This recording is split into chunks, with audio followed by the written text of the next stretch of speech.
എല്ലാവർക്കും സൂര്യ കിച്ചണിലേക്ക് സ്വാഗതം. ഞാൻ സൂര്യ രഞ്ജീഷ്. എന്തൊക്കെയുണ്ട് വിശേഷങ്ങൾ? ബിരിയാണി ഇഷ്ടമില്ലാത്തവരായിട്ട് ആരുമില്ല അല്ലെ? എല്ലാവർക്കും ബിരിയാണി വളരെ ഇഷ്ടമാണ്. ബിരിയാണി എന്നത് പറയുമ്പോൾ തന്നെ എല്ലാവർക്കും ഒരു സ്റ്റെപ്പ് ബൈ സ്റ്റെപ്പ് പ്രോസസ്സാണ്. അത് ഉണ്ടാക്കിയെടുക്കാൻ ഇച്ചിരി ബുദ്ധിമുട്ടാണെന്നൊരു വിചാരമാണ്. പക്ഷെ നമുക്ക് ഏറ്റവും എളുപ്പത്തിൽ എങ്ങനെ ഒരു ബിരിയാണി ഉണ്ടാക്കി എടുക്കാമെന്നാണ് ഇന്ന് ഞാനിവിടെ കാണിക്കാൻ പോകുന്നത്. ആ ബിരിയാണി എന്ന് പറയുന്നത് ചിക്കൻ 65 വെച്ചുള്ള ഒരു ബിരിയാണിയും കൂടി ആകുമ്പോൾ സൂപ്പർ ആയിരിക്കും. അതായത് നമുക്ക് നമ്മുടെ സവോളയൊന്ന് വഴറ്റിയെടുക്കും. അങ്ങനത്തെ ഒരു കാര്യങ്ങളും ചെയ്യുന്നില്ല. വളരെ ഈസി ആയിട്ട് ഒരു കുക്കറിൽ എങ്ങനെ ബിരിയാണി ഉണ്ടാക്കിയെടുക്കുക എന്നാണ് ഞാനിവിടെ കാണിക്കാൻ പോകുന്നത്. ഇതിൽ നിന്ന് നമുക്ക് 2 റെസിപ്പി കിട്ടും. ഒന്നൊരു ചിക്കൻ 65ന്റെ റെസിപ്പി കിട്ടും, പിന്നെ ഒരു ബിരിയാണിയുടെ റെസിപ്പി കിട്ടും. അപ്പോൾ നമുക്ക് നോക്കാം ഇതെങ്ങനെയാണ് ഉണ്ടാക്കിയെടുക്കുന്നതെന്ന്. ആദ്യം തന്നെ നമ്മുടെ ചിക്കൻ 65 ബിരിയാണി ഉണ്ടാക്കാൻ വേണ്ടി നമുക്കൊരു ചിക്കൻ 65 ഉണ്ടാക്കണം. നമുക്ക് നോക്കാം അതിന് വേണ്ടുന്ന ഇൻഗ്രീഡിയൻസ് എന്തൊക്കെയാണെന്ന്. ഞാനിവിടെ ഒരു LB ചിക്കൻ, അതായത് 450 ഗ്രാം വെച്ചുകൊണ്ട് ഇത് ചിക്കൻ നല്ല കഴുകി വൃത്തിയാക്കി ചെറിയ കഷ്ണങ്ങളാക്കി വെച്ചിട്ടുണ്ട്. കൂടാതെ 1 table spoon Kashmiri chilli, 1 table spoon നമ്മളുടെ കോൺ സ്റ്റാർച്ച് എടുത്ത് വെച്ചിട്ടുണ്ട്, 1 ടേബിൾ സ്പൂൺ മൈദാമാവ് എടുത്തിട്ടുണ്ട്, ഒരു ടീസ്പൂൺ ജിഞ്ചർ ഗാർലിക് പേസ്റ്റ് എടുത്തിട്ടുണ്ട്. അതുകൂടാതെ മസാലയായിട്ട് നമുക്കിവിടെ 1 ടീസ്പൂൺ മല്ലിപ്പൊടി എടുത്തിട്ടുണ്ട്. പിന്നെ അതുകൂടാതെ 1 ടീസ്പൂൺ ഗരം മസാല എടുത്തിട്ടുണ്ട്, 1/2 ടീസ്പൂൺ പെപ്പർ പൗഡർ എടുത്തിട്ടുണ്ട്, എണ്ണ വേണം, ഉപ്പ്. ഇനി നമുക്ക് നോക്കാം ഇതെങ്ങനെയാണ് ചിക്കൻ 65 ആക്കി എടുക്കുന്നതെന്ന്. അടുത്തതായി നമ്മൾ ചിക്കൻ 65 ഉണ്ടാക്കാൻ വേണ്ടി ചിക്കനിലേക്ക് മസാല തേച്ച് കൊടുക്കണം. നമുക്ക് നോക്കാം അതെങ്ങനെയാണ് ചെയ്യുന്നതെന്ന്. അതിനായി നമ്മൾ എടുത്തു വെച്ചിരിക്കുന്ന ചിക്കനിലേക്ക് ആദ്യം തന്നെ നമ്മൾ എടുത്തു വെച്ചിരിക്കുന്ന ജിഞ്ചർ ഗാർലിക് പേസ്റ്റ് ഇട്ട് കൊടുക്കുകയാണ്. അതിനുശേഷം ഈ എടുത്തു വെച്ചിരിക്കുന്ന എല്ലാ പൊടികളും, നമ്മുടെ കശ്മീരി ചില്ലി എടുക്കുകയാണെങ്കിൽ നമ്മൾ പ്രത്യേകിച്ച് കടയിലെല്ലാം കിട്ടുമ്പോൾ കളറല്ലായിട്ടാണ്, നമുക്ക് ഒട്ടും കളറൊന്നും ആഡ് ചെയ്യേണ്ട ആവശ്യമില്ല. കശ്മീരി ചില്ലി എടുക്കുകയാണെങ്കിൽ മല്ലിപ്പൊടി, ഗരം മസാലയൊക്കെ ഞാൻ വീട്ടിൽ തന്നെ പൊടിച്ചെടുക്കുന്നതാണ്, പെപ്പർ പൗഡർ, അതുകൂടാതെ എടുത്തു വെച്ചിരിക്കുന്ന മൈദാമാവ്, പിന്നെ കോൺ സ്റ്റാർച്ച്. ഈ കോൺ സ്റ്റാർച്ചാണ് നമ്മുടെ ചിക്കന് നല്ല ക്രിസ്പിനെസ് കൊടുക്കുന്നത്. പിന്നെ നമ്മുടെ മാവൊക്കെ മസാലയെല്ലാം കോട്ട് ചെയ്ത് പിടിക്കാൻ വേണ്ടിയാണ് നമ്മൾ മൈദാമാവ് ഇട്ട് കൊടുക്കുന്നത്. ഇതുകൂടാതെ ഞാൻ ഇതിലേക്ക് അല്പം എണ്ണയും ഒഴിച്ചു കൊടുക്കുകയാണ്. എണ്ണ ഒഴിക്കുന്നത് നമ്മളുടെ ചിക്കന് നല്ല ടേസ്റ്റ് കിട്ടാനും അതുപോലെ മസാലയെല്ലാം നന്നായിട്ട് പിടിച്ചിരിക്കാനും. ഇതിനാക്കി ആവശ്യമായ ഉപ്പ് ഇത്രയും ഇട്ട് കൊടുത്ത ശേഷം നമ്മൾ ഇതിനെ നന്നായിട്ട് മിക്സ് ചെയ്ത് പിടിപ്പിക്കാൻ പോവുകയാണ്. നന്നായിട്ട് ഈ പൗഡർ എല്ലാം ചിക്കനിലേക്ക് നന്നായിട്ട് കോട്ടാണ്. വേറെ വെള്ളമൊന്നും ഒഴിക്കേണ്ട ആവശ്യമില്ല. നമ്മൾ ചിക്കൻ എന്തോരം കഴുകി നമ്മൾ ഫിൽറ്റർ ചെയ്ത് വെച്ചാലും അതിൽ നിന്നും കുറച്ച് വെള്ളമയം ഉണ്ടാവും. അതുകൊണ്ട് ആ വെള്ളമയം വെച്ചിട്ട് നമുക്കിത് നന്നായിട്ടൊന്ന് മിക്സ് ചെയ്തെടുക്കാം. ഇപ്പോൾ ഇതൊന്ന് നമ്മളുടെ ചിക്കനെ നന്നായിട്ട് ആ മസാലയെല്ലാം തേച്ച് പിടിപ്പിച്ചിട്ടുണ്ട്. ഇനി നമുക്കിതൊരു 1 മണിക്കൂർ ഞാനിപ്പോൾ വെക്കാൻ പോകുന്നത്. നിങ്ങൾ പറ്റിയില്ലെങ്കിൽ ഒരു അരമണിക്കൂറെങ്കിലും വെക്കാൻ നോക്കുക. എന്നാലും നമ്മളുടെ ഈ മസാലയൊക്കെ നന്നായിട്ട് നമ്മുടെ ചിക്കനിലേക്ക് പിടിക്കത്തുള്ളൂ. ഇനി നമുക്കിതിനെ അടച്ച് നമുക്കൊരു ഫ്രീസറിലല്ല ഫ്രിഡ്ജിൽ ഒരു 1 മണിക്കൂറോളം വെക്കാം. അടുത്തതായി നമ്മുടെ ചിക്കൻ മാരിനേറ്റ് ആകുന്ന ആ സമയത്ത് നമ്മളുടെ ബിരിയാണിക്കുള്ള റൈസ് ഉണ്ടാക്കിയെടുക്കാം. നമുക്ക് നോക്കാം അതിന് എന്തൊക്കെ ഇൻഗ്രീഡിയൻസ് ആണ് വേണ്ടതെന്ന്. ഞാൻ അതിന് വേണ്ടി ഇവിടെ ഒരു 1.5 ഗ്ലാസ് അരി എടുത്ത് കഴുകി ഒരു അരമണിക്കൂർ കുതിർത്ത് വെച്ചിട്ടുണ്ട്. കുറച്ച് മല്ലിയിലയും പുതിനയിലയും എടുത്ത് വെച്ചിട്ടുണ്ട്, ഉപ്പ് എടുത്ത് വെച്ചിട്ടുണ്ട്, കുറച്ച് ഹോൾ മസാലാസ് എടുത്ത് വെച്ചിട്ടുണ്ട്. അതായത് പട്ട, ഗ്രാമ്പൂ, ഏലക്ക, ബേ ലീഫ്, അതുപോലത്തെ സ്റ്റാർ, അതുപോലത്തെ ഉള്ള ഐറ്റംസ് എല്ലാം എടുത്ത് വെച്ചിട്ടുണ്ട്. 1 ടേബിൾ സ്പൂൺ ബിരിയാണി മസാല എടുത്തിട്ടുണ്ട്, 1 table spoon ginger garlic paste എടുത്തിട്ടുണ്ട്, ഒരു 3 പച്ചമുളക് എടുത്ത് നടുവേ ഒന്ന് കീറി വെച്ചിട്ടുണ്ട്. അതുപോലെ തന്നെ 1 ടീസ്പൂൺ മല്ലിപ്പൊടി എടുത്തിട്ടുണ്ട്, 1 ടേബിൾ സ്പൂൺ ചില്ലി പൗഡർ എടുത്തിട്ടുണ്ട്, ഒരു 3 ടേബിൾ സ്പൂൺ തൈരും എടുത്തിട്ടുണ്ട്. ഇനി നമുക്ക് നോക്കാം. ഇത് നമ്മൾ വളരെ ഇൻസ്റ്റന്റ് ആയിട്ട് ചെയ്യുന്ന ഒരു റൈസാണ്. അപ്പോൾ നമ്മൾ ഇതിന് സോട്ടിങ് അങ്ങനത്തെ കാര്യങ്ങളൊന്നും നമ്മളുടെ റൈസിൽ വരുന്നില്ല.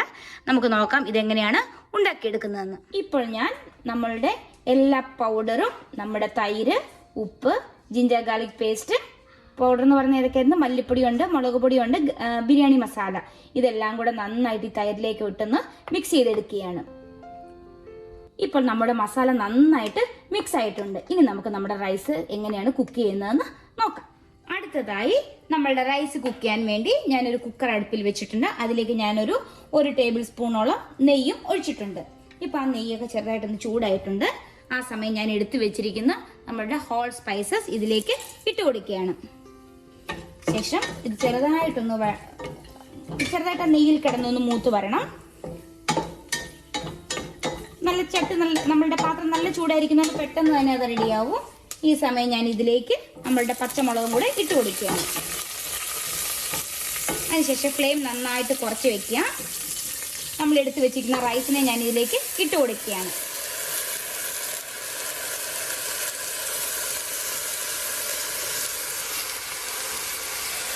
റൈസ് ഇട്ട് കൊടുത്ത ശേഷം ഞാനിപ്പം 1.5 ഗ്ലാസ് റൈസാണ് എടുത്തിരുന്നത്. അതുകൊണ്ട് ഞാൻ അതിൻ്റെ ഇരട്ടി വെള്ളം, അതായത് 1.5 ഗ്ലാസ്സിന് 3 ഗ്ലാസ് വെള്ളമാണ് ഇവിടെ ഒഴിച്ചു കൊടുക്കുന്നത്.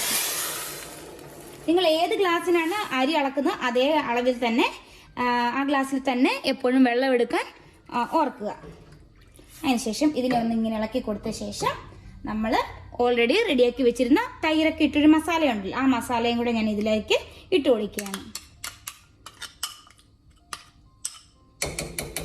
ഇട്ട് കൊടുത്ത ശേഷം നമ്മൾ ചോറൊട്ടും ഉടയാതെ നമ്മൾ ഇതിനെ നന്നായിട്ടൊന്ന് ഇളക്കി മിക്സ് ചെയ്യുക. അതായത് സൂക്ഷിച്ച് ചെയ്യണം, നമ്മളുടെ റൈസ് ഒട്ടും ഉടഞ്ഞു പോകരുത്.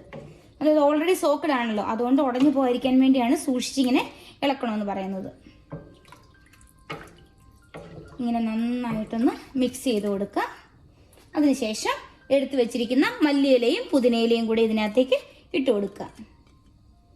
അപ്പം ഇതിനകത്ത് നമ്മൾ പ്രത്യേകിച്ച് ഉള്ളി ഒന്നും ഇടുന്നില്ല. ഇനി നമ്മൾ കുറച്ച് കഴിയുമ്പോൾ ഉള്ളി വറുത്ത് നമ്മളുടെ സവാള വറുത്ത് നമ്മുടെ ബിരിയാണിക്ക് ഇടുന്നുണ്ട്. അല്ലാതെ വേറെ ഉള്ളിയൊന്നും ഇതിനകത്ത് സോട്ട് ചെയ്യുന്നില്ല.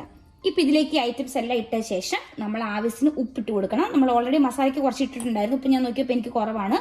എപ്പോഴും റൈസിന് ഇത്തിരി ഉപ്പ് കൂടി നിൽക്കണം, എന്നാലേ ഇത് വെന്ത് വന്ന് കഴിയുമ്പോൾ നമുക്ക് പാകത്തിനുള്ള ഉപ്പ് ആവുകയുള്ളൂ. ഇനി ഞാനിതിന് നമ്മളുടെ കുക്കറിനെ അടയ്ക്കാൻ പോവുകയാണ്. ഫ്ലെയിം കൂട്ടി വെക്കുക. ഒരു ലോ ടു മീഡിയം ഫ്ലെയിമിലാണ് വെക്കേണ്ടത്. വെച്ച ശേഷം നമ്മൾ കുക്കർ അടച്ചിട്ട് നമ്മൾ കറക്റ്റ് ഒരു വിസിലടിക്കുമ്പോൾ നമ്മളുടെ കുക്കർ നമ്മളിവിടെ ഓഫ് ചെയ്യുകയാണ് ചെയ്യേണ്ടത്.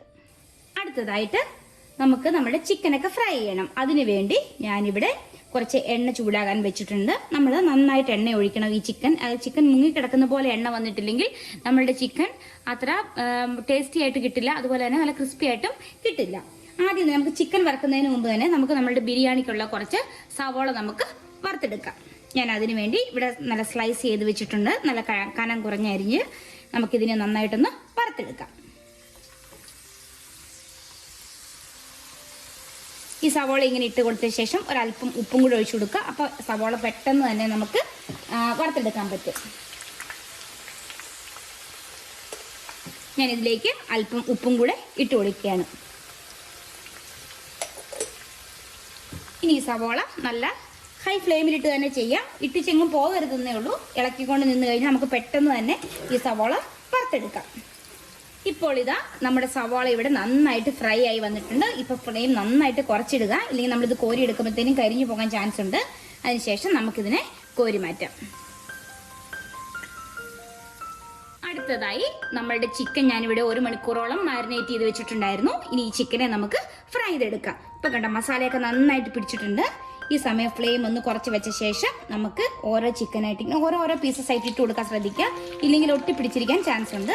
അതുകൊണ്ട് ആദ്യം അവിടെ ഇവിടെയായിട്ട് ഇട്ട് കൊടുക്കുക.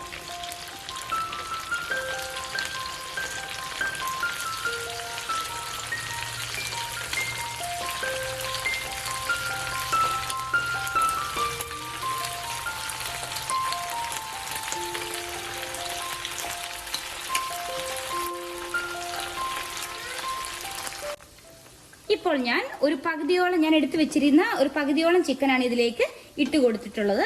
ഇനി നമ്മൾ ഇതിനെ ഒരു മീഡിയം തീയിലിട്ടാണ് വറുത്തെടുക്കേണ്ടത്. ഇതിങ്ങനെ ഇടയ്ക്കിടയ്ക്ക് ഇളക്കി കൊടുക്കുക, തിരിച്ചു മറിച്ച് വിട്ട് നന്നായിട്ട് ഫ്രൈ ആക്കി എടുക്കുക. ഇപ്പോൾ ഇതാ നമ്മുടെ ഫസ്റ്റ് ബാച്ച് ചിക്കൻ 65 ഇവിടെ റെഡി ആയിട്ടുണ്ട്. നമുക്കിത് എണ്ണയിൽ നിന്നും കോരി മാറ്റാം. ഞാനൊരു കിച്ചൺ ടവൽ വെച്ചിട്ട് അതിലേക്കാണ് ഇത് കോരിയിടുന്നത്. അത് എക്സസ് ആയിട്ടുള്ള ഓയിലെല്ലാം ഇത് അബ്സോർബ് ചെയ്തോളും. നമുക്കിതെല്ലാം ഇങ്ങനെ കോരിയെടുക്കാം. കേട്ടോ, നല്ല കളറിൽ നമ്മൾ കളറൊന്നും ആഡ് ചെയ്തിട്ടില്ല, എന്നാൽ നല്ല ഭംഗിയായിട്ട് നല്ല ക്രിസ്പി ആയിട്ട് തന്നെ വന്നിട്ടുണ്ട്. ഇപ്പം നമ്മുടെ റൈസ് ഇവിടെ നന്നായിട്ട് എയർ എല്ലാം പോയി ഇരിപ്പുണ്ട്. നമുക്കൊന്ന് തുറന്നു നോക്കാം.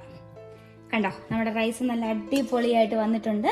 ഇത് കണ്ടോ, നല്ല ഭംഗിയായിട്ട് ഒട്ടും കുഴഞ്ഞു പോയിട്ടില്ല. ഇളക്കുമ്പോൾ സൂക്ഷിച്ച് ഇളക്കുക, കുഴഞ്ഞു പോവാതെ. നമ്മുടെ റൈസ് ഇവിടെ റെഡി ആയിട്ടുണ്ട്. ഇനി നമുക്ക് നമ്മുടെ ചിക്കൻ 65 റെഡിയാണ്, റൈസും റെഡിയാണ്. ഇനി നമുക്ക് ഇതിനെ ഒന്ന് ദം ചെയ്തെടുക്കണം. നമുക്ക് അതിന് വേണ്ടി ഒന്ന് സെറ്റ് ചെയ്യാം. ഇപ്പൊ നമ്മളുടെ ചിക്കൻ 65 നല്ല അടിപൊളി ചിക്കൻ 65 ഇവിടെ റെഡി ആയിട്ടുണ്ട്. നമ്മളുടെ കാഷ്യൂനട്ട് കിസ്മിസ് റെഡി ആയിട്ടുണ്ട്, റൈസ് റെഡി ആയിട്ടുണ്ട്, കുറച്ച് സവോള വറുത്ത് വെച്ചിട്ടുണ്ട്, പിന്നെ ഒരു അല്പം പാലെടുത്തിട്ട് അതിലേക്ക് അല്പം മഞ്ഞൾപ്പൊടി കലക്കി വെച്ചിട്ടുണ്ട്. ഇതിന് പകരം നിങ്ങൾക്ക് സാഫ്രോൺ അല്ലെങ്കിൽ കുങ്കുമപ്പൂ വേണമെങ്കിലും ഉപയോഗിക്കാം. അപ്പോൾ എല്ലാവരുടെ കയ്യിലും കുങ്കുമപ്പൂ കാണില്ലല്ലോ, ഞാൻ അതുകൊണ്ട് എപ്പോഴും മഞ്ഞൾപ്പൊടിയും പാലും ചേർത്താണ് നമുക്ക് കളർ കിട്ടാൻ വേണ്ടി ചെയ്യുന്നത്. ഇനി നമുക്ക് നോക്കാം ഇതെങ്ങനെയാണ് ദം ചെയ്യുന്നതെന്ന്. അടുത്തതായി നമ്മൾ ഓൾറെഡി വേവിച്ച നമ്മൾ റൈസ് വേവിച്ചല്ലോ, അല്ലെങ്കിൽ നമ്മുടെ ബിരിയാണിക്ക് വേണ്ടിയുള്ള റൈസ് റെഡിയാക്കിയ ആ പാത്രത്തിലേക്ക് കുറച്ച് റൈസ് ഓൾറെഡി ഇട്ട് വെച്ചിരിക്കുകയാണ്. ഞാൻ അതിന് ശേഷം ഇതിലേക്ക് നമ്മളുടെ കുറച്ച് ചിക്കൻ പീസസിനെ ഇങ്ങനെ ലെയർ ചെയ്യാൻ പോവുകയാണ്. നമ്മളിങ്ങനെ ചിക്കൻ പീസസിനെ ഇങ്ങനെ ലെയർ ചെയ്ത് കൊടുക്കുക. നമ്മുടെ വറുത്ത കറിവേപ്പിലയും ഒരു പച്ചമുളകും എല്ലാം കിടക്കട്ടെ.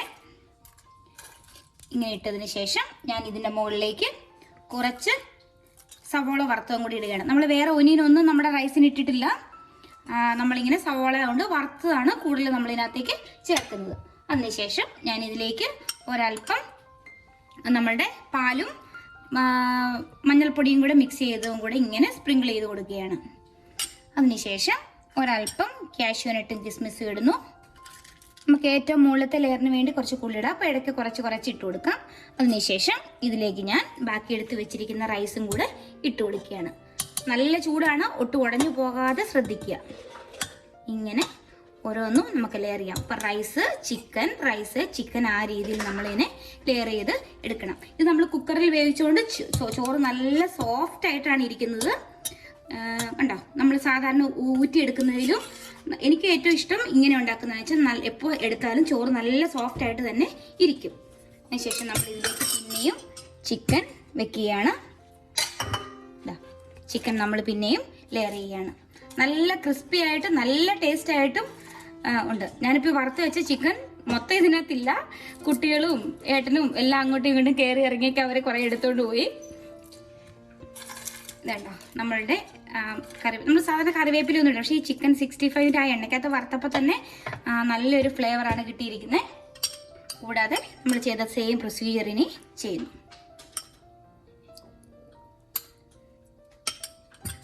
സവാള ഇടുക, കാഷ്യൂനട്ട്, കിസ്മിസ്, ഈ സെയിം പ്രൊസീജിയർ നമ്മൾ ഈ ചിക്കനും റൈസും തീരുന്നവരെ ചെയ്യുക. ഇപ്പോൾ ഇതാ നമ്മുടെ ബിരിയാണി ഞാൻ ദം ചെയ്യാൻ വെച്ചിരിക്കുകയാണ്. ഇത് പ്രത്യേകിച്ച് ഒന്നുമില്ല, ഒരു പാത്രത്തിൽ വെള്ളം വെച്ചിട്ട് അതിലേക്ക് എന്തെങ്കിലും ഒരു നമ്മളുടെ പാത്രത്തിൻ്റെ അടപ്പോ എന്തെങ്കിലും ഇടുക. അതിനുശേഷം അതിൻ്റെ മുകളിലേക്ക് ഞാൻ നമ്മളുടെ ബിരിയാണി എടുത്ത് വെച്ചിരിക്കുകയാണ്. ഈ വെള്ളത്തിലിരുന്ന് ഒരു 10 മിനിറ്റ് ഇതിങ്ങനെ നന്നായിട്ട് ചൂടാകുമ്പോഴത്തേനും നമ്മുടെ ബിരിയാണി നന്നായിട്ട് ദമ്മായിട്ടുണ്ടാവും. ഇപ്പം ഇങ്ങനെ ചെയ്യുന്നതിൻ്റെ ഒരു ഗുണം എന്ന് പറഞ്ഞാൽ നമുക്ക് ഒരിക്കലും അടി പിടിക്കുന്നൊന്നും പേടിക്കേണ്ട ആവശ്യം വരുന്നില്ല. ഇതിൻ്റെ ഓൾറെഡി ഞാൻ ഡീറ്റെയിൽ ആയിട്ട് എങ്ങനെ ചെയ്യുന്നതെന്ന് ഒരു വീഡിയോ ചെയ്തിട്ടുണ്ട്. ഒരു ബിരിയാണിയുടെ വീഡിയോ തന്നെ, അതിൻ്റെ ലിങ്ക് ഞാൻ ഡിസ്ക്രിപ്ഷൻ ബോക്സിൽ കൊടുത്തിരിക്കാം. ഇതിപ്പം ഒരു 10 മിനിറ്റ് നമ്മളിങ്ങനെ ഇരിക്കട്ടെ. ഇതാ നമ്മുടെ അടിപൊളി ചിക്കൻ 65 ബിരിയാണി ഇവിടെ റെഡി ആയിട്ടുണ്ട്. കണ്ട നല്ല ഭംഗിയാണ് കാണാൻ, നല്ല സ്മെല്ലും വരുന്നുണ്ട്. അതിൻ്റെ കൂടെ ഞാൻ ഒനിയൻ റൈത്തയും എടുത്തിട്ടുണ്ട്. ഇന്ന് നമുക്ക് രഞ്ജീഷ് ഏട്ടൻ തന്നെയാണ് ആസ് യൂഷ്വൽ രഞ്ജീഷ് ഏട്ടൻ തന്നെയാണ് ടേസ്റ്റ് ചെയ്യാൻ വന്നിരിക്കുന്നത്. നമുക്ക് ഏട്ടനോട് ചോദിക്കാം. നമുക്ക് ബിരിയാണി ടേസ്റ്റ് ചെയ്യാം കേട്ടോ. 65 ബിരിയാണി ഏതാണ് ഇത്? കേരള സ്റ്റൈലാണോ? കേരള അല്ല, നമ്മുടെ കേരള സ്റ്റൈൽ എന്ന് പറയുന്ന റൈസും ഇത് സെപ്പറേറ്റ് ആണല്ലോ. ഇത് ഞാൻ എല്ലാം കൂടെ മസാല എല്ലാം കൂടെ കുക്കറിൽ ചെയ്തിട്ടുള്ളൊരു സ്പെഷ്യൽ ബിരിയാണി. എനിക്ക് തോന്നി, കാരണം കേരള സ്റ്റൈൽ കുറച്ചുകൂടെ നമ്മൾ യെല്ലോയിഷ് വൈറ്റ് കളറിലാണ്. വൈറ്റ് കളറിലാണ്. നമുക്ക് എടുത്തു നോക്കാം അല്ലേ? എടുത്തു നോക്കാം.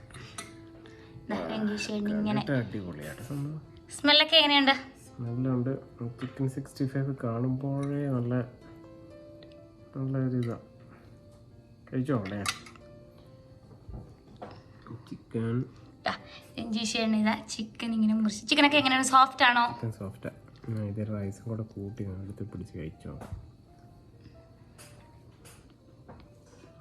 എങ്ങനെയുണ്ട്? അടിപൊളിയായിട്ടുണ്ടോ? ടേസ്റ്റ് എങ്ങനെയുണ്ട്? ടേസ്റ്റ് നല്ല ടേസ്റ്റാ. എന്ന് വെച്ച് കഴിഞ്ഞാല് അത്ര സ്പൈസി ഒന്നുമല്ല, പക്ഷെ പിള്ളേർക്ക് കഴിക്കാം, എല്ലാവർക്കും കഴിക്കാവുന്ന ഒരു ഇതായിട്ട്. നമ്മൾ സാധാരണ ബിരിയാണിയുടെ ടേസ്റ്റ് ഒന്നും വ്യത്യാസം കാണും. എന്ന് വെച്ചാൽ നമ്മൾ ഇതൊന്നും ഒനിയനൊന്നും സോട്ട് ചെയ്തിട്ടില്ല, അതിൻ്റെതായ വ്യത്യാസം കാണും. പക്ഷെ നല്ല ടേസ്റ്റ് ആണോ? നല്ല ടേസ്റ്റാണ്. എന്ന് വെച്ച് കഴിഞ്ഞാൽ ഞാൻ ഈ പുറത്തൊക്കെ പോയി ഫുഡൊക്കെ കഴിച്ചിട്ടുള്ളതുകൊണ്ട് പുറത്തുനിന്ന് ഉദ്ദേശിച്ച വേറെ ഒന്നുമില്ല കേട്ടോ. ഇപ്പൊ മറ്റേ ചെന്നൈ സ്റ്റൈല് മറ്റേ ആന്ധ്ര സ്റ്റൈല് കഴിച്ചിട്ടുള്ളതുകൊണ്ട് ആ ഒരു ഫീൽ എനിക്ക് കിട്ടുന്നത്. അപ്പൊ ആ ഒരു ടേസ്റ്റ് വരുന്നുണ്ട്. തനി കേരള സ്റ്റൈലല്ല. ഇത് നല്ല ടേസ്റ്റ് സംഭവം. ഇഞ്ചിശേട്ട് നമ്മളുടെ ചിക്കനൊക്കെ ഇങ്ങനെ കഴിച്ചുകൊണ്ടിരിക്കുകയാണ്. ഹൈലൈറ്റ് എന്താണ്? ഹൈലൈറ്റ് ഞാൻ 65 ഇത് തന്നെയാണ്. ചിക്കൻ 65 തന്നെയാണ്. നല്ല ടേസ്റ്റ് ആണ്. ഭയങ്കര സോഫ്റ്റാണ്. പിന്നെ എന്തുവാണ് ഇതില്ല, സാധാരണ ഇങ്ങനെ നമ്മൾ നോർമലി ഫ്രൈ ചെയ്യുമ്പോൾ ഇപ്പൊ ദം ചെയ്തുകൊണ്ടാകത്തില്ല. പക്ഷെ നല്ലൊരു സോഫ്റ്റ്നെസ്, നല്ലൊരു ഇതാണ്. നല്ല ടേസ്റ്റ് ആണ്. പിന്നെ റൈസിനാണേലും നല്ല അത്യാവശ്യം നല്ലൊരു ടേസ്റ്റ്, ഒരു വെറൈറ്റി ടേസ്റ്റ് ഒക്കെ ആയിട്ട് കാണിച്ചത്. ഒന്നുകൂടെ കഴിക്കാം. ചിക്കനും കൂട്ടിയെടുത്തോളൂ. നല്ല. പിന്നെ വെച്ച് കഴിഞ്ഞാല്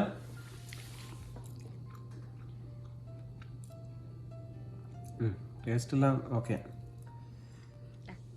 രഞ്ജീഷ് ഏട്ടാ ചിക്കൻ ഒന്ന് മുറിച്ച് കാണിച്ചേ, നമ്മളുടെ എങ്ങനെ നല്ല സോഫ്റ്റ് ആയിട്ട് ഇരിക്കുന്നതെന്ന് കാണാൻ വേണ്ടി. നല്ല സോഫ്റ്റ് ആയിട്ട് കണ്ടോ, ചിക്കൻ നല്ല സോഫ്റ്റ് ആയിട്ട് നല്ല മണം വരുന്നുണ്ട് കേട്ടോ. എന്തായാലും വീട് മൊത്തം ഒരു ബിരിയാണി മണമാണ് വരുന്നത് അല്ലേ? നമ്മുടെ ഒനിയൻ റൈത്ത. വേറെ നമുക്ക് ഒരു കറി ആവശ്യമില്ല ഈ ബിരിയാണി കഴിക്കാൻ. ജസ്റ്റ് റൈത്ത മാത്രം മതി.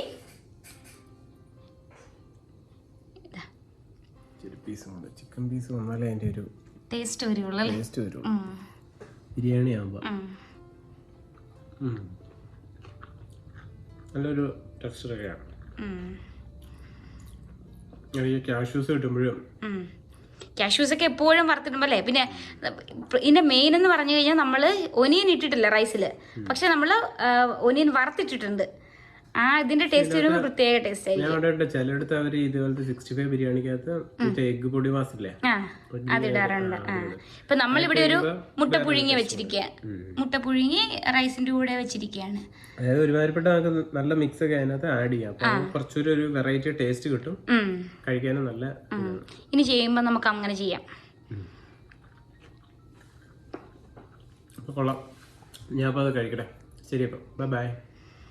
അപ്പോൾ ഇതേപോലത്തെ അടിപൊളി വെറൈറ്റി ആയിട്ടും നല്ലൊരു പെട്ടെന്ന് ഉണ്ടാക്കിയെടുക്കാം. നമുക്ക് സോട്ടൊന്നും ചെയ്ത് ടൈമൊന്നും പോകില്ല, പെട്ടെന്ന് തന്നെ ഉണ്ടാക്കിയെടുക്കാവുന്ന ചിക്കൻ 65 ബിരിയാണി നിങ്ങളും ഒന്ന് ഉണ്ടാക്കി നോക്കണം കേട്ടോ. ഉണ്ടാക്കി നോക്കിയിട്ട് എന്ന അഭിപ്രായം പറയണം കേട്ടോ. അപ്പോൾ പുതിയൊരു വീഡിയോയുമായി കാണുന്നവരെ ബൈ ബൈ.